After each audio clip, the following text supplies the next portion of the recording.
बच्चे कंफ्यूज होते हैं कि सुपर टेट में जैसे कंप्यूटर का कोई एक्चुअल नेम से नहीं आता है। सबसे पहले हम लोग देखते हैं सूचना तकनीकी, इसका असली नाम होता है सूचना तकनीकी। सुपर टेट के सिलेबस में एक्चुअल में इसका सिलेबस इसी नाम से आता है, सूचना तकनीकी के नाम से। लेकिन हम लोग बहुत सारे बच्चे कंफ्यूज होते हैं सूचना तकनीकी होता क्या है, इसलिए हम लोग इसका नाम ट्रांसफॉर्म कर दिए हैं कंप्यूटर में। हम लोग आज इसके सिलेबस को जानेंगे, इसके वेटेज को जानेंगे, कौन कौन से पोर्शन इसमें कवर होते हैं ये सब देखेंगे, और इसका सिलेबस जो है कंप्यूटर के अंतर्गत आने वाले प्रत्येक चैप्टर को हम लोग विस्तार से समझेंगे, और उसका प्रीवियस ईयर में जो भी क्वेश्चन आया है सब हम लोग सॉल्व करेंगे।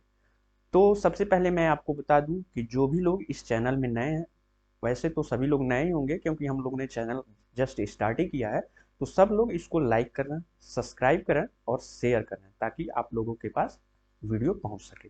तो हम लोग फिर आते हैं इसके सिलेबस को जानते हैं। सबसे पहले मैं आपको इसका वेटेज बता देता हूं। इसका वेटेज है 5 मार्क्स। ये प्रत्येक पेपर में 5 मार्क्स का जरूर आता है। और अब इसके सिलेबस को हम लोग डिस्कस करते हैं। सबसे पहले हम लोग इसमें कंप्यूटर के बारे में पढ़ेंगे।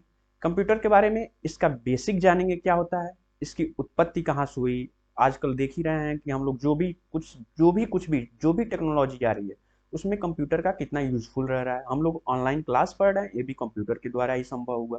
हम आपको पढ़ा रहे हैं, ये भी कंप्यूटर के द्वारा ही संभव है। अगर कंप्यूटर ना होता तो हम लोग इस तरह से बैठ के वर्चुअल क्लासेस अटेंड नहीं कर पाते। तो हम लोग इसका सारा टॉपिक कवर करेंगे, और इससे रिलेटेड जो भी क्वेश्चन आए हैं वो सब हम लोग इसमें कवर करेंगे। सेकेंड चैप्टर आ जाता है आपका इंटरनेट।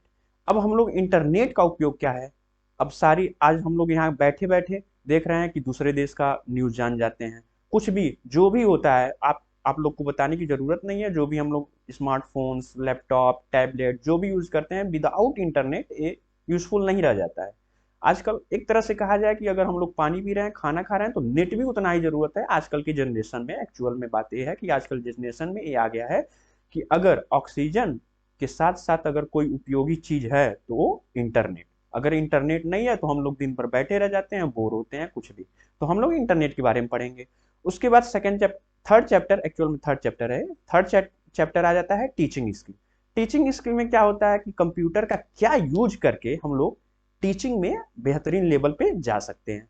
आजकल गवर्नमेंट ने भी बहुत सारे ऑप्शन खोल दिए हैं। जैसे गवर्नमेंटेड स्कूल में कंप्यूटर का एक टीचर को फिक्स किया जाता है कि आप कंप्यूटर ही पढ़ाएंगे, तो उसमें क्या उनको ये सब टीचिंग स्किल सीखना पड़ेगा। आप लोग मेनली क्या होता है कि टीचर के लिए तैयारी कर रहे हैं, तो टीचिंग स्किल आपको आना चाहिए कि कंप्यूटर का यूज करके हम लोग कैसे बेहतरीन लेवल पे ले जा सकते हैं। उसके बाद आ जाता है school management and art of teaching.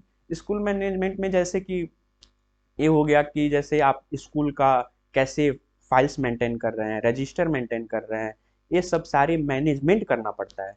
तो हम लोग पहले के ज़माने में जब कंप्यूटर नहीं होता था, मतलब कंप्यूटर का यूज़फुल कम होता था, तो उसमें बाबू लोग रहते थे, वो अपना हार्ड वर्क करते थे। लेकिन आजकल के ज़माने में क्या है, कंप्यूटर के आने की वजह से ये सारी चीज़ें क्या हो गई हैं, ईजी हो गई हैं। हम लोग डिफरेंट टाइप्स ऑफ एप्लीकेशन पढ़ लेंगे, जैसे MS वर्ड हो गया, पावर पॉइंट हो गया, एक्सेल हो गया, उसमें कैसे मैनेजमेंट फाइल करना है ये सब सीखेंगे, तो स्कूल मैनेजमेंट के अंतर्गत आ जाता है। और इसमें क्या अब देखेंगे कि इसका अलग अलग उपयोग कैसे करेंगे, हम लोग ये सब देखेंगे। उसके बाद आएगा useful applications used in teaching. अभी इसके पहले जस्ट पहले हम बताए थे कि कौन कौन से, जैसे MS वर्ड, एक्सेल, ये सब क्या है, ये सब एप्लीकेशंस के अंतर्गत आएंगे। कौन कौन से मेनली हम लोग पढ़ेंगे, Excel, MS Word, MS PowerPoint, ये सब पढ़ेंगे, क्योंकि इन्हीं 3-4 टॉपिक से प्रीवियस ईयर्स में बहुत सारे क्वेश्चन पूछे गए, तो हम लोग इसको भी कवर करेंगे। उसके बाद आ जाता है टीचिंग मटेरियल। टीचिंग मटेरियल जैसे कि बहुत सारे आ गए, जैसे हर क्लास में स्मार्ट क्लास बन जाता है, ये सब डिफरेंट डिफरेंट टेक्नोलॉजीज आ जाती हैं जिसका उपयोग करके हम लोग टीचिंग मेथड को ऊपर करते हैं। जैसे मान लीजिए जनरली कोई टीचर पढ़ाता है, छोटे बच्चे हो गए, बड़े बच्चे हो गए, अगर वैसे क्लास में बोर होने लगते हैं हम लोग, लेकिन अगर कंप्यूटर का यूज कर लेते हैं, उसमें क्या होता है कि पीछे स्मार्ट क्लास लगा दी, उसमें अलग अलग तरह के चित्र आ रहे हैं। जैसे हम लोग फिजिक्स पढ़ रहे हैं, फिजिक्स में फिजिक्स में क्या होता है, फिजिक्स के टीचर को पहले बहुत परेशानियां हुआ करती थी कि फिगर बनाने में, जैसे 3D पढ़ा रहे हैं तो उसमें 3D पिक्चर हम लोग दिखा नहीं पा रहे हैं, तो इससे परेशानियां होती थी। मशीन्स पढ़ा रहे हैं, मशीन के जैसे बहुत सारे डिपार्टमेंट टेक्नोलॉजी में, बीटेक वगैरह में हम लोग जाते हैं, तो उसमें क्या होता है कि मशीन के अंदर के पढ़ते हैं हम लोग, तो उसमें हम लोग दिखा नहीं पाते थे। तो कंप्यूटर का यूज़ करके वो सारे स्मार्ट क्लास में हम लोग 3D फिगर्स बनाते हैं, तो वही सारे जो जो भी मटेरियल्स यूज होते हैं वो टीचिंग मटेरियल में आ जाएंगे सारे। उसके बाद हम लोग यूज करेंगे क्या, डिजिटल। डिजिटल मतलब आज आज तो हम लोग जान ही रहे हैं कि गवर्नमेंट ने डिजिटल पूरा कर दिया है, जैसे ऑनलाइन पेमेंट कर रहे हैं सब डिजिटल हो गया, जो भी जितने भी क्लासेस कंप्यूटर से रिलेटेड जितने भी फंक्शन आए हुए हैं सब वो क्या डिजिटलाइजेशन में ही आते हैं। उसके बाद हम लोग स्मार्टफोन। स्मार्टफोन तो सबको पता है, सबके पास एक स्मार्टफोन होता है। पहले के जमाने में क्या है, कीपैड मोबाइल आते थे, वो स्मार्टफोन नहीं होते थे, उसमें 3-4 मैसेज आ गए ज्यादा ज्यादा मल्टीमीडिया सेट हो जाता था, गाना सुन लिए। लेकिन आजकल में क्या, एंड्रॉयड फोन आ गए, एंड्रॉयड फोन को ही हम लोग स्मार्टफोन कहते हैं। तो इन सब सारे टॉपिक्स, जो भी टॉपिक्स हैं ये सब सबको हम लोग कवर करेंगे, और इसके जो भी प्रीवियस ईयर में जो भी आया क्वेश्चन इससे रिलेटेड वो सारे हम लोग देखेंगे। और जो भी ये 5 नंबर का जो भी क्वेश्चन आता है हर पेपर में, हम लोग चाहेंगे कि इसमें मैक्सिमम मार्क्स गेन करें। जैसा कि हम लोग बहुत स्टूडेंट्स ऐसे होते हैं कि जिनका मैथ कमजोर है, फिजिक्स कमजोर है, उन सबका वेटेज ज्यादा है।